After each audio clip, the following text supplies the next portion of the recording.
G. Tomoyor. Thank you so much for subscribing this channel. Please don't forget to like, comment, share, so that others will also be equipped about their potential. And if you are new, click the subscribe and notification bell so that you will be notified whenever I will upload a new video in this channel. You will receive wisdom for living. We are now on day 11, Culture Power. So yung ating series na pinag-aaralan, a 40 days challenge to discover God's big idea for your life. At nasa day 11 na tayo. Ang title ay Culture Power. Ang ating text makikita sa Romans chapter 12 verse 2. Do not conform any longer to the pattern of this world, but be transformed by the renewing of your mind. Then you will be able to test and approve that what God's will is, His good, pleasing, and perfect will. Yan, sabi ni Pablo, be transformed by the renewing of your mind. Mababago lang ang tao kapag ka nabago yung kanyang isipan. Yan, yung ibig sabihin. That's why we need to be disciple. We need to be educated. We need to be educated. We need to learn para mapalitan yung mga mali nating konsepto na maling paniniwala na na-develop sa atin at magre-result yun ng maling application, maling kultura. Ayan. Kaya dapat ay nag-umpisa sa mind. So, change starts in the mind. Nag-uumpisa yan sa isipan. Kaya yan yung sabi ni Pablo. Now, para makadevelop ka ng culture, syempre kung ano yung thinking, ano yung naka-frame up na belief sa yung isipan, syempre yun yung magiging kaugalian, maging practice, maging culture. So, it starts in the mind. So, today's devotion, culture is stronger than politics. It really doesn't matter who is in power. Politicians come and go, and government rise and fall, but culture still remains. Culture is also more powerful than religion. Ayan.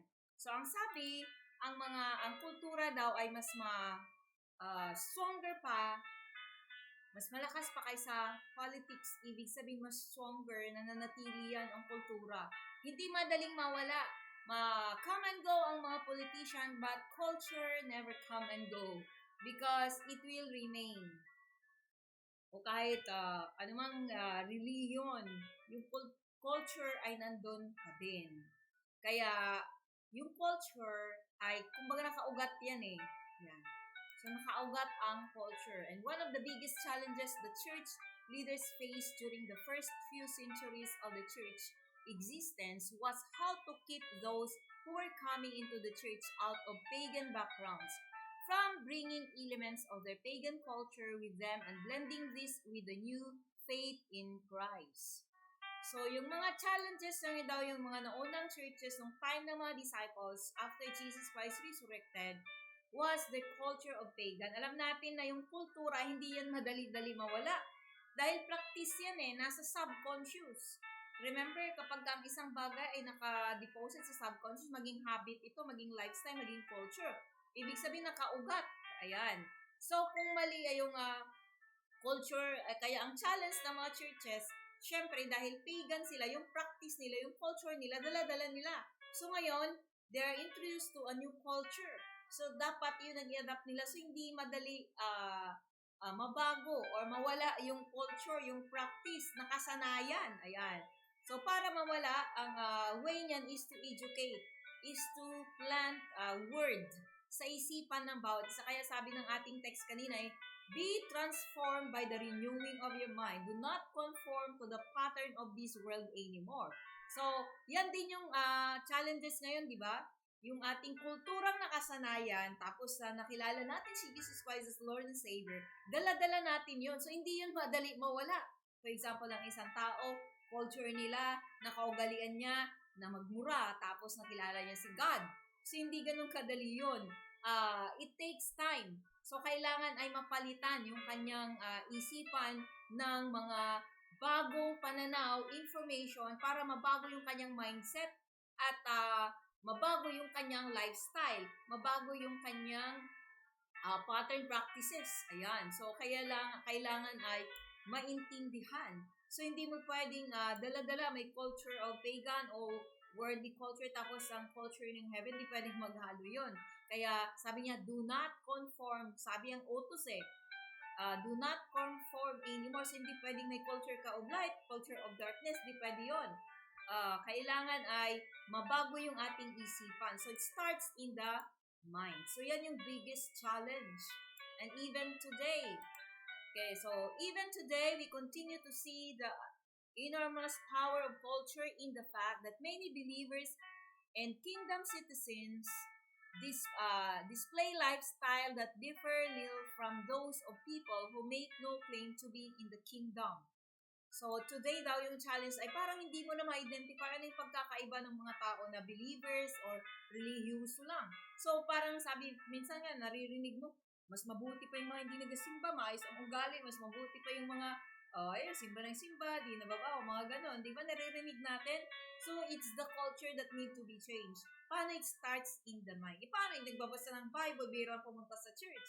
Tapos di pa umakati ng Bible study. So, paano ma-equip? Paano mabago yung isipan? So, that's why, sabi ni Jesus Christ, go and make disciples. So, in order to change, to be transformed, kailangan mabago yung isipan.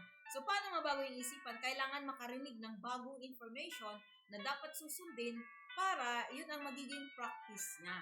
Ayan. So, kailangan na mabago ang bawat isa sa pamamagitan ng pag-aaral ng kanyang salita. The United States of America has a rich historical heritage of faith and even today has the highest percentage of citizens who claim to be believers, Christians, of any of the industrialized nation. Yet, every year in America, 500,000 unborn babies are aborted legally. Yan. So, kahit sabi na doon nag-umpisa karamihan sa Amerika, ang dami mga missionaries, but yet, nagsasabi sa statistics sa kanilang survey na ang dami 500,000. Ayan.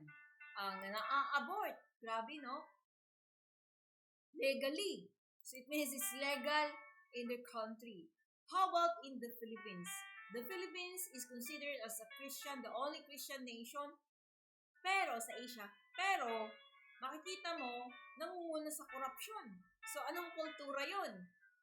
So, mayroong culture clash na tinatawag. Supposed to be is not. Kasi nga, kaya dapat ay mabago. Yan yung kulturang nakasanayan natin, nakikita natin. Supposed to be, it's not. So, considerations, the innermost power of culture affects many believers and kingdom citizens who display lifestyle that differ little from those who make no claim to be in the kingdom. Why? Bakit? Bakit kaya? Bakit? Kasi, sabi ni Pablo, do not conform any longer to the pattern of this world, but be transformed by the renewing of your mind. So, paano ma-transform? Being born again in a minute or in a seconds, ilang minuto lang pwede ka ma-born again, but conversion takes time. Ayan, it takes commitment. Ayan, so maraming mga na-born again, but they are not converted. Ang transformation kasi conversion may proseso yan. Depende yan sa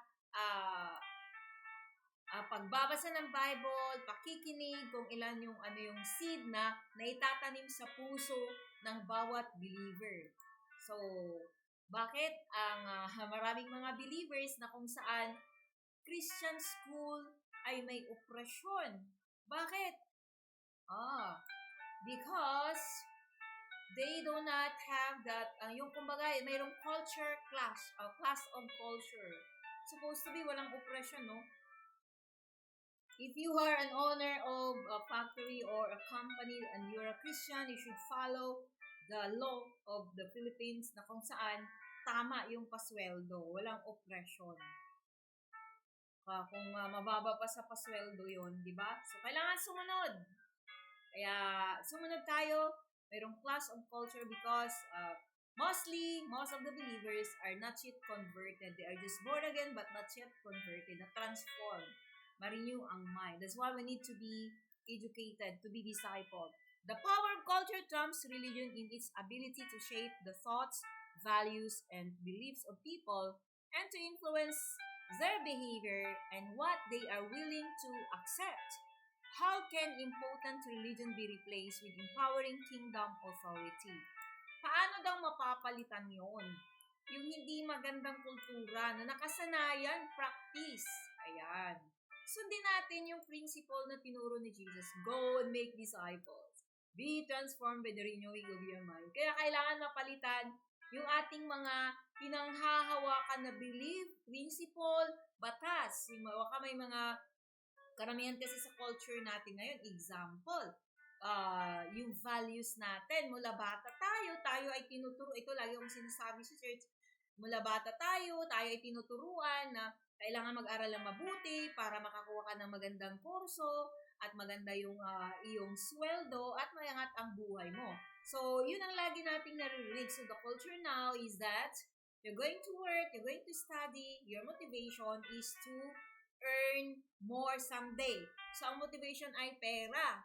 So, dahil dyan, nagkakaroon ng greediness. Yun ang resulta nun. But supposed to be, sabi ng Bible, you should focus on you should focus on your gift, discover it, and use it according to the purpose of the Creator. Bakit ka binigyan ng ganyang galing? So, supposed to be yun dapat yung culture na mai-develop sa atin. So, kaya lang dahil yun ang naipasa-pasa, kailangan it takes time to change that kind of mindset. It takes time to change that kind of practice. Kaya, paano ma-change? Kailangan maturuan. Mabago yung ating mindset kapag tayo ay naturuan ng mga bagong pananaw, bagong teaching from the Word of God or the Manual of Life.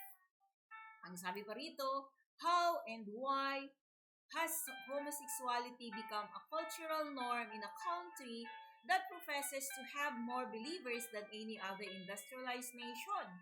Bakit daw yung homosexuality is become norm sa isang bansa na kung saan industrialized, sabi nila advanced ang technology, hindi na yan uso, obsolete na yan. But in the principle, the kingdom of God is not the culture. In the culture, in the kingdom of God, there is no homosexuality or any lesbianism, yung ganon. So, immorality. Why? Bakit naging normal na? So, ano kaya ang dahilan? Alam nyo na yon. Number 4, na dapat i-consider natin at titignan natin, why did God think it was necessary to change the minds of the Israelites through presenting them with a set of commandments? Ayan. So, dahil yung mga Israelites, lumaki ni sila, tumanggal na sila sa Egypt, yung kanilang culture na ay parang Egyptian na.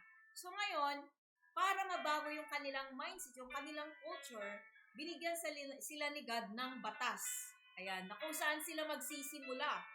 So, kapag yung batas na yun ay nilagay sa kanilang isipan at kanilang sinunod, magki-create sila ngayon ng panibagong culture.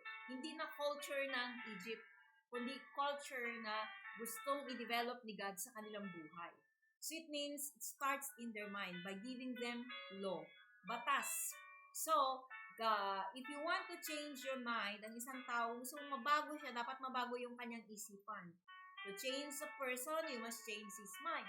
To change his mind, you must change his information. Anong klaseng information?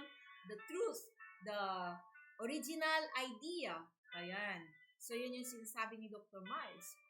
And then, number 4, kailangan natin. So, ayun yung sinasabi sa number 4 na para mabago yung thinking ng mga Israelites, kailangan sila bigyan ng bagong batas na dapat nilang sundin. Number 5, how can reading or not reading the Bible change the culture of a nation? Kapag ang isang bansa, hindi nila nire-require yung kanilang mga tao na magbasa ng Bible, of course, maapektuhan yung kanilang culture. Pero pag isang bansa ay nire-recognize nila the Bible as the manual of life, then it will affect also their belief and their culture. Makaka-apekto yan. Dahil kapag yung sinusunod mo na principle, sinusunod mo na batas, ay ayon sa sinasabi sa Manual of Life, of course, you will develop the culture of light or the culture of the kingdom of God. But if not, you will be able to develop the kingdom culture of darkness. So our meditation is, culture is the manifestation of collective thinking of people. And This means that whoever controls the minds of the people creates and controls the culture. Culture is also a product of law. The most effective way to change the culture is to control its laws. Because whatever is not instated in a law into law eventually will become accepted as normal by most citizens, regardless of how they might have felt at the beginning. This is all part of the process of mind control. Wow, so it's very powerful this statement here. Ang binasa natin, napaka-clear dito na ang culture daw ay yung manifestation.